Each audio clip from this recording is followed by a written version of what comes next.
Cette année, les automobilistes s'engouffreront pour la première fois sous le Mont Blanc. À l'intérieur des deux constructions de béton, de chaque côté de l'entrée, on a installé les ventilateurs qui assureront l'aération du tunnel de 11 km 600.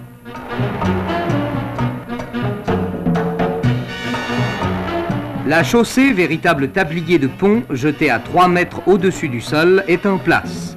Le temps n'est plus loin où la grille frontière s'ouvrira et où les ventilateurs se mettront en route pour alimenter les bouches d'aération disposées de 10 en 10 mètres. Aux portes de Paris, l'opération Aménagement de la Défense va avoir cette année un prolongement à Courbevoie. 10 hectares ont été libérés par la démolition de l'ancienne caserne des gardes suisses, à l'exception du fronton classé, qui sera transporté ailleurs. Sur cet espace va être édifié un ensemble urbain complet. L'architecte Henri Potier en a présenté la maquette. Dominé par une double tour de 42 étages, il comportera 1500 logements, un hôtel, une piscine, des magasins, une patinoire, une école, des jardins, une véritable ville. Dans les Pyrénées-Orientales, on poursuit l'édification du four solaire d'Odeillo, qui sera le plus puissant du monde. Dans le courant de 65, le dispositif des miroirs, qui a pour but d'amener l'énergie solaire à sa plus forte concentration, aura pris sa forme définitive.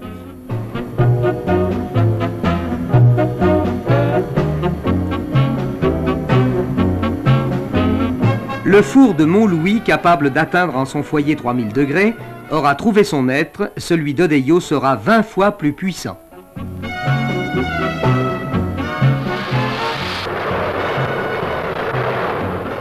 Mais à Odeillo, il y a aussi une maison solaire prototype. Dans des cloisons à double paroi, la chaleur du soleil est piégée. L'air ainsi chauffé peut circuler ensuite dans les pièces et traverse des ballons d'eau qu'il réchauffe.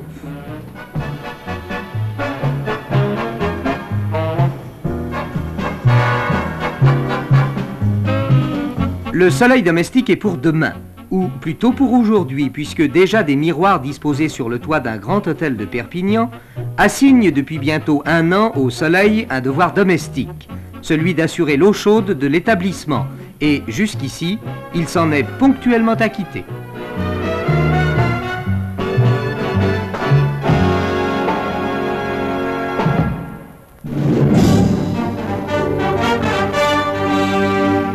Tout a commencé à la suite de l'attaque au mortier par le Viet Cong du camp américain d'Holloway. 24 hélicoptères détruits sur 25, 7 morts, 108 blessés. Dès le lendemain, 49 chasseurs bombardiers décollèrent du porte-avions Coral de la 7e flotte. Objectif, Dong Hoi au Nord-Vietnam. De son côté, l'aviation sud-vietnamienne se lance à l'attaque de 3 bases au Nord-Vietnam.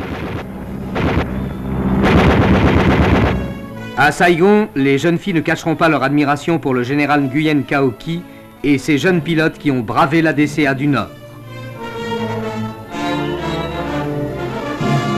Mais un bataillon anti-aérien, le missile Hawk, est arrivé à Da Nang. La situation est lourde. M. Kosygin, qui est à Hanoï pendant les événements, s'était arrêté à Pékin où il avait rencontré Chou En-lai. Tous deux ont promis leur aide au Nord-Vietnam.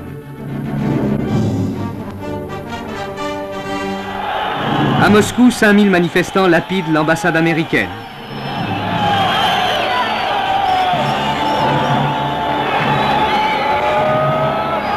C'est bien autre chose à Pékin, où il n'y a pas d'ambassade américaine.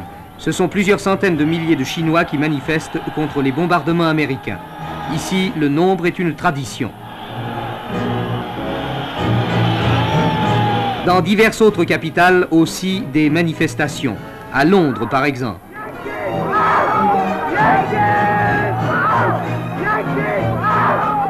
La Maison-Blanche elle-même, à Washington, aura son défilé. C'est dans cette atmosphère qu'éclate l'attentat de Kinnom. 33 soldats américains écrasés sous les décombres de leur caserne. Cette fois, le raid de représailles comptera 150 avions. Les familles de tout le personnel américain employé au Sud-Vietnam ont repris le chemin des États-Unis sur l'ordre du président Johnson.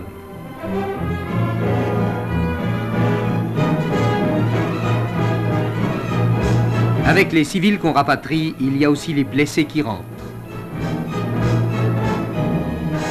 Et le monde s'interroge.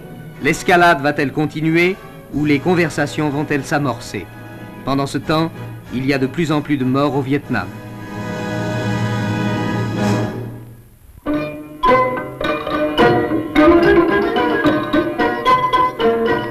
Le voyage que le Premier ministre Georges Pompidou a effectué en Inde et qui lui a permis d'évoquer avec le président Radhakrishna la coopération franco-indienne comportait un pèlerinage. Après avoir échangé selon la règle ses chaussures contre des sandales à lanières, il est allé s'incliner sur les mausolées de Gandhi et de Nehru.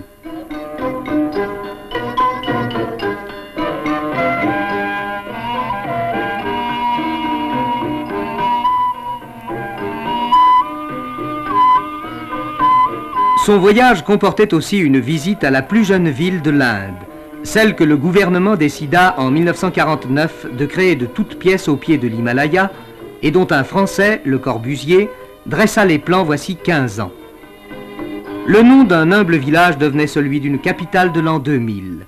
Les routes qui y mènent ne sont pas encore toutes achevées. Il est vrai qu'elles progressent au pas des porteurs de paniers et que souvent les mains font l'office des pelles.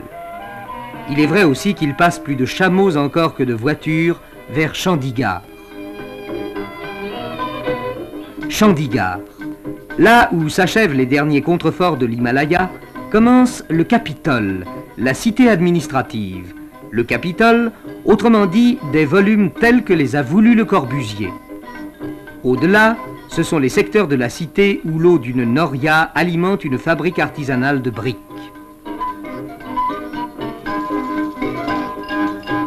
Les briques moulées une à une deviennent des tas. Ici, comme dans l'Égypte des pharaons, comme en Chine, la vertu du nombre remplace la puissance des machines, et le va-et-vient continuel des fourmis permet à la fourmilière de grandir sans répit. Ainsi grandit Chandigarh. Mais Chandigarh n'est pas seulement un chantier. Chandigarh est, dès maintenant, une ville qui vit de sa vie de capitale, avec ses transports individuels et aussi ses transports en commun, la bicyclette étant la plus noble conquête de l'Inde contemporaine. Le palais de justice a pu, dès 1955, être ouvert à l'activité judiciaire. Avec ses rampes d'accès en saillie, le long building des ministères est lui aussi en place à l'autre bout du Capitole. Sous la direction de Pierre Jeanneret, qui surveille l'exécution des plans de son cousin Le Corbusier, s'achève la plus étonnante peut-être de ses constructions, le Palais des Assemblées, dont la lourde porte carrée pivote sur un axe médian.